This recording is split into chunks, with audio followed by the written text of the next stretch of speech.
जो राडा झाला ना, विरोधकांचं म्हणणं आहे की त्याआधी पडळकर आणि संग्राम जगताप यांच्या हिंदू जनजागृती सभा झाली, त्यामुळे हा राडा झाला.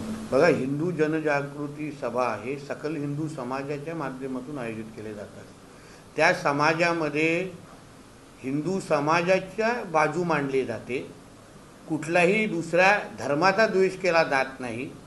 कोण हिंदूंची बाजू घेत असेल तर त्याच्यामुळे कोणालाही ॲलर्जी होण्याचं काय कारण नाही.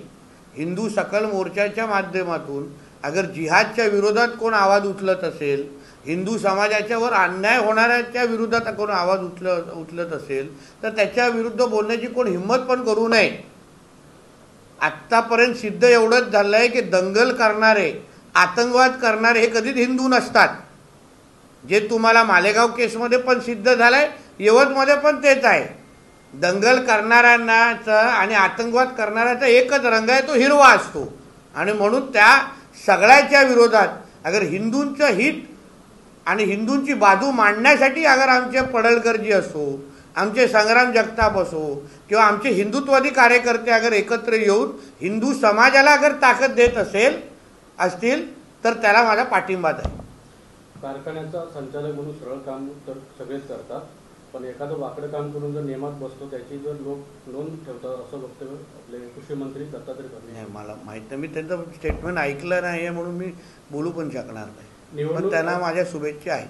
नवीन पदभार स्वीकारलेला आहे, मनापासून शुभेच्छा आहेत. निवडणूक आयोग भाजपासाठी मतांची चोरी करत असल्याचा गंभीर आरोप राहुल गांधींनी केला आहे. याच्या विरोधात आमच्याकडे पुरावे आहेत. हो, पण ह्यात मतांची चोरीचा आरोप लोकसभेच्या नंतर राहुल गांधींनी का लावला नाही? तेव्हा का त्यांना निवडणूक आयोगाची मिरची लागली नाही? आत्ताच का झोंबतंय?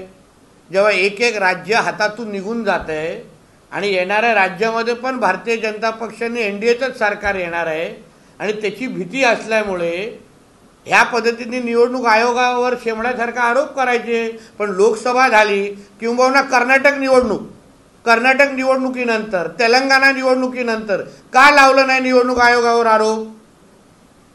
स्वतःचं ठेवायचं झाकून, दुसऱ्याचं बघायचं वाकून, ह्याला राहुल गांधी म्हणतात. सर, दोडामार्गमध्ये मोठ्या प्रमाणात जंगली हत्ती आहे. तुम्ही मध्यंतरी म्हणाला होता की वनताराशी संपर्क साधून हत्ती नेण्यात येतील, तर सध्या काय परिस्थिती आहे? मध्ये 15 दिवस वनताराची टीम आमच्या विनंतीवर, वन खात्याच्या विनंतीवर, कारण का आम्ही कर्नाटकच्या संबंधित डिपार्टमेंटला संपर्क केला, त्यांनी त्याच्यामध्ये मदत देण्याचा नकार दिला. म्हणून आम्ही वनताराला विनंती केली की आमच्याकडे असलेले आजारी हत्ती जे आहेत त्यांना तुम्ही तुमच्या रेस्क्यू सेंटरवर घेऊन जावा. 15 दिवस त्यांची पूर्ण टीम आपल्या जिल्ह्यामध्ये राहून गेली. पूर्ण पद्धतीचा अभ्यास केला की नेमकं कुठला हत्ती कुठे आहेत. कुठे काही जागी त्यांना 7 हत्ती पण आढळलेले आहेत, पण पाऊस असल्यामुळे ते हत्ती आपल्या जागेवरून बाहेर येत नव्हते, असा रिपोर्ट ते लोकांनी प्राथमिक रिपोर्ट सरकारला दिलेला आहे. मला पाऊस जसाच कमी होईल त्यानंतर वनताराची टीम इथे येऊन आपल्या जिल्ह्यामध्ये, मग हत्तींचा विषय असो, गौराड्यांचा विषय असो, काही बिबट्यांचा विषय असो, त्याच्यामध्ये जे आजारी प्राणी आहेत त्यांना वनताराच्या माध्यमातून राज्य सरकारला सहकार्य होईल अशी अपेक्षा या निमित्ताने व्यक्त करेल. त्या ठिकाणी 7 हत्ती रेस्क्यू केले जाते. हो, अशी त्या पद्धतीचा पत्रव्यवहार त्यांच्यावर किंबहुना विनंती केलेली आहे. कारण की त्या 7 हत्तीला असणारे काही आजार असतील किंवा त्यांना लागणारी जी काही मदत असेल ती अगर वनताराच्या माध्यमातून अगर होत असेल, जेणेकरून उद्या त्या हत्तींचं आयुष्य वाचेल, त्या पद्धतीची सगळी मदत वनतारा करण्यासाठी तयार आहे आणि त्या दृष्टिकोनातून त्यांची टीम एकदा येऊन गेलेली पण आहे. सर, सध्या मुंबई गोवा मार्गाच्या सिंधुदुर्गात ओरोस ते कुडाळच्या दरम्यान 1 लेनला काही ठिकाणी खड्डे आहेत, तर ते गणेश चतुर्थीपूर्वी बुजवले जातात. जिल्हा परिषदेचे रस्ते, स्टेटचे रस्ते आणि हायवेचे रस्ते, या तिन्ही रस्त्यांच्या संदर्भात तिन्ही संबंधित एजन्सी आणि अधिकाऱ्यांची माझी चर्चा झालेली आहे. पावसाळ्यामध्ये टिकणारं डांबर हे लवकरच त्या भागामध्ये खड्डे बुजवण्यासाठी वापरण्यात येणार आहे. 15 ऑगस्टच्या जवळपास तुम्हाला ह्या सगळ्या रस्त्यांची परिस्थिती बदललेली दिसेल. सर, चाकरमान्यांसाठी तुम्ही गोड बातमी आणताय, रोरो सेवा चालू करणार आहात. सागरी रोरो सेवा केव्हापर्यंत सुरू होईल? ती गोड बातमी देण्यासाठी तुम्ही योग्य वेळ आणि योग्य तारीख येऊन दे. बाप्पा आपल्याला पाहून दे.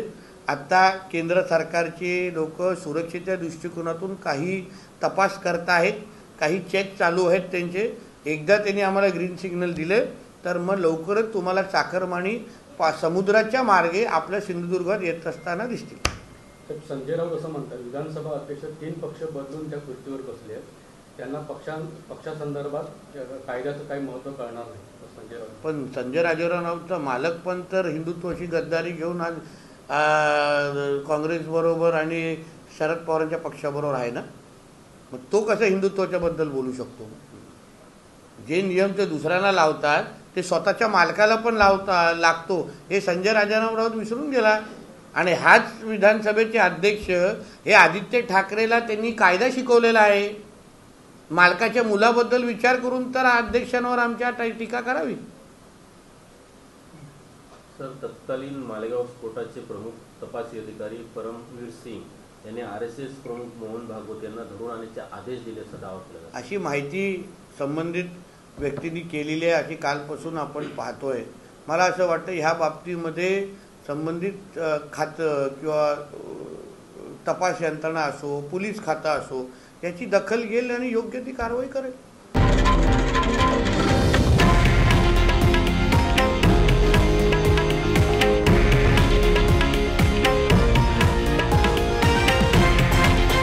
हे आहे देशातील नंबर 1 न्यूज नेटवर्क आणि आपण पाहत आहात TV9 मराठी, एकमेव.